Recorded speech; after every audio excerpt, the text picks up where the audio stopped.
अचानक से 500 रॉकेट की बारिश, एक साथ बारिश, और आयरन डोम भी फेल हो गया इजराइल का। क्या इजराइल का अस्तित्व खत्म हो जाएगा? इससे पहले ही इजराइल ने निकाल लिए अपने बेहद खतरनाक हथियार को, जिसे देखकर दुनिया सहम गई है। जानेंगे इजराइल का ये हथियार कौन सा है। तो वहीं कई देश अब चालाकी से इजराइल से लेना चाह रहे हैं इस हथियार को। जियोपॉलिटिक्स में बहुत कुछ चल रहा है। जहां एक तरफ ये सब कुछ चल रहा है तो भारत ने आनन फानन में तारीख क्यों बदल दी। जानेंगे क्या कुछ चल रहा है जियोपॉलिटिक्स में। आइए जानते हैं इन खबरों को विस्तार से। हमने आपको बताया था कि इस बार इजराइल पे जो हमला हुआ ना, ये हमला बड़ा भयंकर हमला था। 500 रॉकेट एक साथ दागे गए और इसकी वजह से आयरन डोम भी एक जगह पे आकर फेल हो गया और कई सारे रॉकेट इजराइल के अंदर गिरे। इजराइल ने ये भी कहा कि इन रॉकेट की वजह से कुछ लोग मारे गए। इजराइल में आयरन डोम एक ऐसा डिफेंस सिस्टम था जिसके बारे में कहा जाता था कि इजराइल में अगर किसी ने इजराइल को बचा कर रखा है तो वो है आयरन डोम। अगर आयरन डोम न हो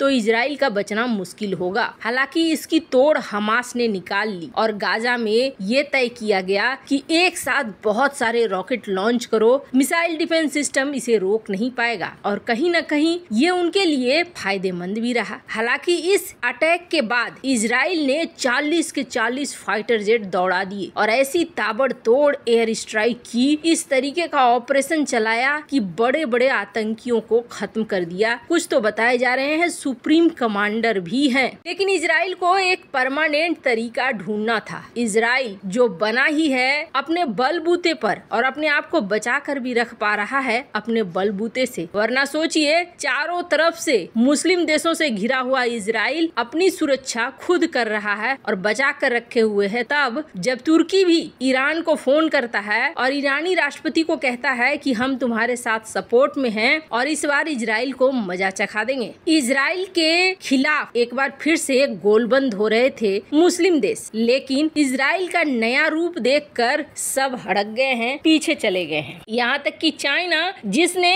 यूएनएससी में इजराइल के खिलाफ आनन फानन प्रस्ताव ले आया कि गाजा में ये जो कर रहा है ये गलत है, यूएन भी टूट पड़ा। गाजा में जो कर रहा है वो गलत है। हालांकि अमेरिका ने यूएनएससी में चीन के प्रस्ताव पर बयान जारी नहीं देने दिया, पर 10 मई को इजराइल ने अपना सबसे खतरनाक हथियार निकालकर सामने रख दिया। इस समय जब इजराइल और फलस्तीन के बीच युद्ध की स्थिति है, फलस्तीन की तरफ से लगातार इजराइल पर मिसाइल बरसाई जा रही है। 10 मई को भी फलस्तीन की तरफ से इजराइल पर रॉकेट लॉन्च किया गया, लेकिन इस बार देखा गया कि रॉकेट बहुत बुरी तरीके से तबाह हो गया। जब लोग तबाही का कारण ढूंढने लगे तो पता चला David sling air defence system, इस नाम का एक नया एयर डिफेंस सिस्टम इजराइल ने लगा दिया है और तेल अवीव के ऊपर गाजा की तरफ से जो लंबी दूरी के रॉकेट फेंके जा रहे हैं उनको ये मिसाइल डिफेंस सिस्टम इंटरसेप्ट कर रहा है।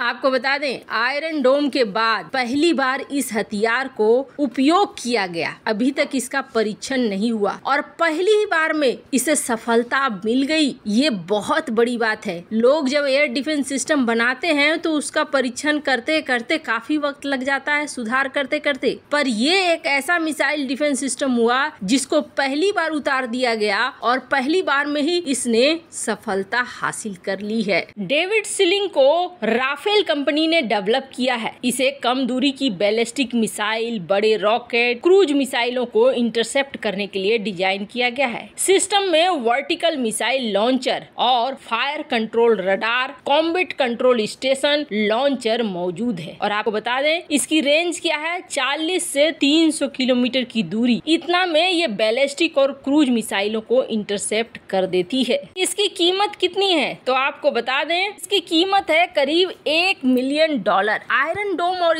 इसमें अंतर क्या है? आयरन डोम में वॉरहेड लगा हुआ है, लेकिन डेविड स्लिंग के पास कोई वॉरहेड नहीं है। वैसे आपको बता दें, डेविड स्लिंग को लेकर जहां यूरोप चाह रहा है कि जल्द से जल्द उसे मिले और फिनलैंड ने 345 $30 मिलियन देने का ऐलान कर दिया है इजराइल को कि हमें डील फाइनल कर लो और हमें ये बेच दो। ये डील कहा जा रहा है फिनलैंड के साथ तो साइन कर लेगा इजराइल, पर कई और मुस्लिम देश हैं, खास तौर पर अब्राहम अकॉर्ड साइन करने वाले यानी यूएई वगैरह, इनके भी तरफ से मांगा जा रहा है डेविड स्लिंग और आयरन डोम। लेकिन कहा जा रहा है कि अभी इजराइल ने ये डील मानने से इनकार कर दिया है और कहा है कि जी नहीं, हम अभी न तो आयरन डोम आपको बेचेंगे और न ही डेविड स्लिंग बेचेंगे। खैर, इजराइल से कुछ ऐसी ही उम्मीद थी। टेक्नोलॉजी के मामले में इजराइल जितना माहिर है, अगर ये छोटे मोटे देशों से हार जाए तो बहुत। खैर, जहां इजराइल ने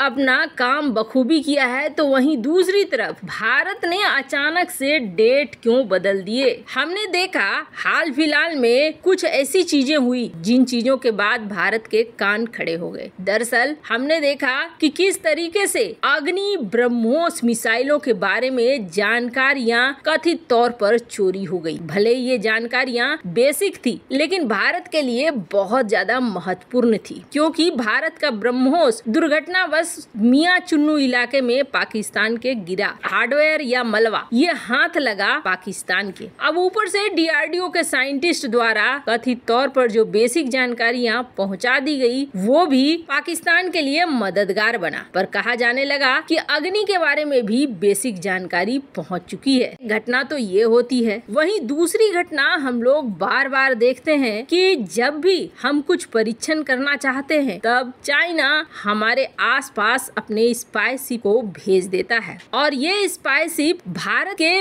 मिसाइल कार्यक्रमों पर बहुत ज्यादा नजर रख रही है, जानकारियां जुटाने की कोशिश कर रही है। भारत 18 से 19 मई को करने वाला था एक बेहद खास परीक्षण और ये परीक्षण था अग्नि प्राइम मिसाइल की। और कहा जाता है इसमें इसके फ्यूल नेविगेशन और गाइडेंस सिस्टम, साथ ही साथ 2 स्टेज के कैनेस्टर प्रोग्राम का परीक्षण करना था। अग्नि प्राइम को अब ये कैनेस्टर में एक जगह से दूसरे जगह ले जाने लायक बनाना चाहते हैं ताकि ये बहुत मोबाइल हो, कहीं भी इसे ले जाया लाया जा सके। इसके ऊपर काम भी बढ़ चुका है। सेकेंड स्टेज का परीक्षण होना था पर अचानक से भारत ने इसे रीशेड्यूल कर दिया है और अब अग्नि प्राइम का परीक्षण 7 से 8 जून 2023 को होगा। खैर, भारत भी अब बार बार डेट बदल कर क्या चाइना को परेशान कर रहा है? कमेंट कर अपनी राय जरूर बताएं। जल्द मिलते हैं अगले वीडियो में नई खबर के साथ।